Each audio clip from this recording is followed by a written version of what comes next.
नमस्कार, मैं रवि दीक्षित। आप देख रहे हैं न्यूज भारत 24। आइए देखते हैं आजमगढ़ की कुछ प्रमुख खबरों को। हिंदी उर्दू साहित्य मंच द्वारा प्रख्यात साहित्यकार उत्तर प्रदेश हिंदी संस्थान द्वारा पुरस्कृत जगदीश प्रसाद बर्नवाल कुंद की निजी आवास रेलवे स्टेशन पर साहित्य मंच के संरक्षक साहित्यकार पत्रकार संजय कुमार पांडे द्वारा सम्मान पत्र एवं मंच के अध्यक्ष शायर ताज आजमी द्वारा अंगवस्त्रम एवं सह मंत्री कवि रोहित राही, महेंद्र मृदुल, जय हिंद सिंह, हिंद पंकज यादव द्वारा माल्यार्पण कर सम्मानित किया गया। इस अवसर पर साहित्य मंच के संरक्षक साहित्यकार संजय कुमार पांडे ने कहा कि साहित्य मंच का उद्देश्य जनपद के उन साहित्यकारों कवियों का सम्मान करना जिन्होंने अपनी लेखनी से जनपद आजमगढ़ का नाम रोशन किया है। शायर ताज आजमी ने देशभक्ति से ओतप्रोत रचना पढ़ी। इसके उपरांत महेंद्र मृदुल, जय हिंद सिंह, हिंद रोहित राही ने अपनी कविता सुनाकर माहौल को खुशनुमा बना दिया। अपने सम्मान से विभूत प्रख्यात साहित्यकार जगदीश प्रसाद बर्नवाल कुंद ने कहा कि साहित्य मंच ने जो हमारा सम्मान किया है उसके प्रति मैं आभार प्रकट करता हूँ। टूटा हुआ दर्पण बराबर याद आता है और उदासी और आंसू का स्वयंवर याद आता है और महल से जब सवालों के सही उत्तर नहीं मिलते मुझे वह गांव का भीगा हुआ घर याद आता है। तो हकीकत बात है कि जो गांव में प्रेम था, जो पुराना घर था, रोहित जी कह रहे थे, जो है मिट्टी का घर था और उसमें चटनी चावल जो है हम लोग खाते थे, जो है जो उसमें एक मिठास थी, आज वो नहीं मिल रही। हम लोग आज धन्य हैं।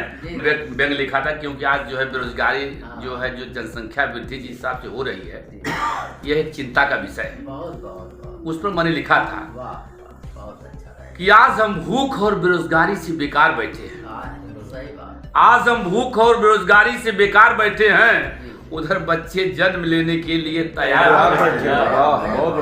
आज हम भूख और बेरोजगारी से बेकार बैठे हैं, उधर बच्चे जन्म लेने के लिए तैयार बैठे हैं। कौन बचाएगा इस देश को जब रक्षक ही भक्षक बन जाए?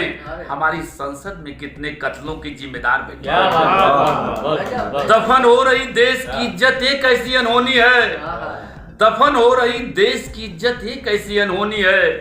एक अबला को लूट लेने के लुटेरे बेशुमार बैठे हैं। आज लूट का जमाना है, कहीं वोटों की लूट तो कहीं नोटों की लूट। जिधर आप जाएंगे लोग बेबस और लाचार बैठे हैं। और देखिए इस कदर खौफनाक जमाना आ गया संजय, मंदिरों में भी मौत और आतंक के खरीदार। जो आपने सम्मान दिया है, जो उनका प्रोत्साहन बढ़ाने का काम किया है, और आज भी आपकी इच्छा रहती है कि जो हमारे आजमगढ़ के कवि शायर हैं उनको प्रोत्साहन दिया जाए, उनको मंच दिया जाए। तो चाचा जी के लिए किसी कवि की मुझको पंक्तियां याद आ रही है। ऐसे विद्वान मनीषी सर्विस में रहते हुए भी आपने जो साहित्य को एक नई दिशा दिया आजमगढ़ को। आज मेरी पवन जी से, आदरणीय पवन जी से भेंट हुई, चाचा जी से मुलाकात उस दिन हुई थी, लाटघाट हम लोग गए थे। तो वह शायद की पंक्तियां चाचा जी के ऊपर सटीक बैठती है कि जब तबीयत उदास रहती है तो आंखों में एक प्यास रहती है। जब तबीयत उदास रहती है तो आंखों में एक प्यास रहती है, और भीड़ में भी रहकर काम करने वालों की तलाश है। कौन साहित्य के लिए काम कर रहा है? तो मैं चाचा जी के बड़े ही अदब के साथ मैं आपसे गुजारिश कर रहा हूं कि आप आशीर्वचन अपना देंगे हिंदी उर्दू साहित्य मंच, ताकि आपका आशीर्वाद मिलेगा तो यह मंच निरंतर प्रगति की ओर जाएगा। मैं चाहूंगा चाचा अपना आशीर्वचन दें। ऊंचाई की ओर जाएगा। बहुत अच्छा लगा, वो सम्मानित किया। मैं इसके लिए आप सभी लोगों का आभारी हूँ। यहाँ भाई ताज आजमी बैठे हैं, जय सिंह बैठे हैं, महेंद्र सिंह मृदुल हैं, रोहित हैं और आप यादव जी हैं। तो बड़ा अच्छा लगा, आप लोगों ने काव्य पाठ भी किया। और मैं तो यही कहूँगा कि भविष्य में भी अच्छी कविताएं लिखें और इसके साथ साथ कुछ गद्य की ओर भी उन्मुख हों। लघु कथा है, कहानियाँ हैं, कुछ और कार्य करें जिससे जनपद स्थानीय स्तर पर आप न बने बल्कि प्रदेश स्तर पर, राष्ट्रीय स्तर पर आपका नाम गूंजे। हिंदी और उर्दू दोनों क्षेत्र में देखें आजमगढ़ का बहुत बड़ा योगदान है। मैंने अपनी पुस्तक में हिंदी के साहित्यकारों पर भी प्रकाश डाला है, उर्दू के भी साहित्यकारों पर प्रकाश डाला है। शिवली साहब यहाँ बहुत बड़े विद्वान हुए हैं, कैफी साहब यहाँ के थे ही, एहतेशाम हुसैन साहब गद्य में पारंगत थे। हिंदी उर्दू साहित्य का इतिहास उनका जो लिखा हुआ है, आज जो है वो एक आधार ग्रंथ है, समझ लें। तो खलीलुर रहमान आजमी एक बहुत बड़ा नाम रहा है यहाँ का। अभी मेरे यहाँ परसों चौथे दिन आए थे डॉक्टर अलाउद्दीन, दिल्ली कॉलेज में हिस्ट्री के प्रोफेसर हैं, तो उनसे मेरी चर्चा हुई उर्दू साहित्य के बारे में। तो आजमगढ़ का उर्दू साहित्य जो है बड़ा ही समृद्ध साहित्य है। ताज आदमी यहाँ बैठे हैं, लिखते हैं बढ़िया। मैं तो इनसे भी अपेक्षा करूँगा कि और अच्छी रचनाएं लिखें जिससे वो राष्ट्रीय स्तर पर स्थापित हो। आप सभी लोग, मेरी यही शुभकामना है। ये जो आप लिखे उसे मजरू सुल्तानपुरी जी, हाँ, यहीं के रहने वाले थे, पैदाइश उनकी कहीं और की थी? नहीं, मजरू सुल्तान निजामाबाद के आसपास रहते थे वो। उनके पिताजी यहाँ सिपाही थे निजामाबाद में। हाँ। निजामाबाद में सिपाही थे। जन्म उनका निजामाबाद में ही हुआ है और शिक्षा दीक्षा भी आजमगढ़ में ही हुई है अच्छा। प्रारंभिक। फिर इसके बाद वो बाहर वो ये हकीमी पढ़े हैं, तमाम शिक्षाएं उन्होंने ग्रहण की हैं।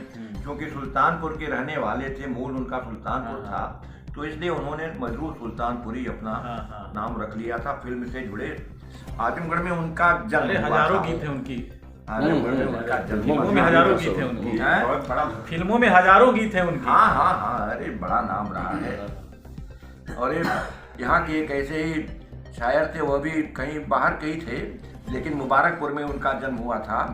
क्या नाम था? मैं मरने की दुआएं क्यों मांगू, जीने की तमन्ना कौन करे, इस दुनिया में या उस दुनिया, अब ख्वाहिश दुनिया कौन करे। इस तरह से उनका बड़ा अच्छा ये है। अब मैं नाम चाचा अपनी कविता कुछ पंक्तियाँ कुछ पंक्तियाँ हम लोग विशेष तौर से आपसे बड़ी अदब के साथ गुजारिश कर रहे हैं। एक कविता तो मैंने लिखना करीब 25-30 साल से छोड़ दिया है। जी, छोटी बहुत चाल पुरानी है। कविता है। कविता की तो मेरी 2 पुस्तकें प्रकाशित हैं। जी। लेकिन गीत गाओ सुनाओ सुनूंगा सदा, गीत गाओ सुनाओ सुनूंगा सदा, प्रेम पथ पर चलो मैं चलूंगा सदा। क्या बात है, क्या बात है।